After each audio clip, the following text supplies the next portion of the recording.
Today I'm going to be making pesto with green beans. This dish is a healthy alternative to pesto over pasta or pizza, which are loaded with carbs. It would make a great vegetarian side dish for any meal. Your guests will go crazy over the crunchy snap of the green beans paired with the basil freshness of the pesto. Usually pesto is made with Parmesan cheese, but today I'm going to make it with art Parmesan cheese, so it's appropriate for people who have dairy allergies or even people who are allergic to wheat or gluten, because I'm putting it on vegetables, not on pasta or pizza. For pesto, you'll need 2 cups of finely packed basil leaves. Just pour it directly into your mixer. Next, you'll need about 1/3 cup of pine nuts. Just pour it right in there with the basil, and you're ready for the olive oil. You could put in a little bit of olive oil, a lot of olive oil. I like to put in around 2 tablespoons full of olive oil. Next, you put in about 2 cloves of garlic. Some people like to use 3, but I prefer 2 because I don't like my pesto to be too garlicky. Lastly, I put in a sprinkle of salt and pepper. I specifically used whole sea salt, which comes from the sea and is full of nutrients. It tastes great and it's healthier for you. Pesto contains a lot of basil, which has its own health benefits. Basil inhibits bacteria growth. It also contains a lot of vitamin A, which prevents high cholesterol. In addition to vitamin A, it has potassium, iron, calcium, and vitamin C. Before you make the pesto sauce, don't forget to preheat your oven to 500 degrees. This way, when you're ready to bake the pesto and the green beans mixture, it will be ready.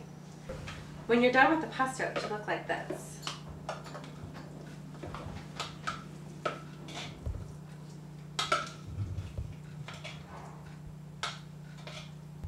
Next, I'm cutting up the green beans. There's about 1.5 pounds of green beans in this recipe. Green beans are definitely a more healthy alternative to pasta or pizza, which is loaded with carbs. Green beans only have 44 calories per pound, and they're rich in vitamin C, vitamin K, and manganese. Right now I'm just cutting off the tips of the green beans, which you don't want to put in because they're dirty and they sometimes have the vines on them.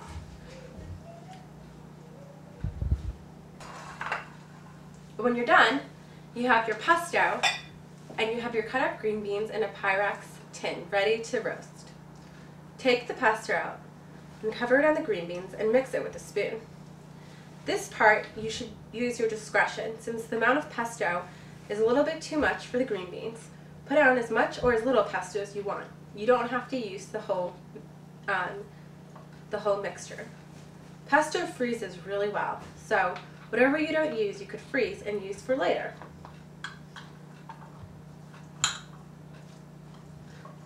Mix it up so all the green beans are covered. That way you get the flavor combination on every single green bean. Look at the pretty green color and how the 2 greens mesh really well.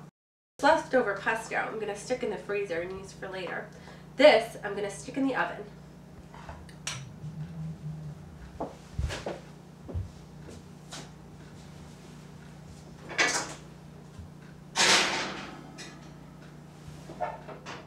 In the oven for about 10 minutes, take them out. They should look something like this.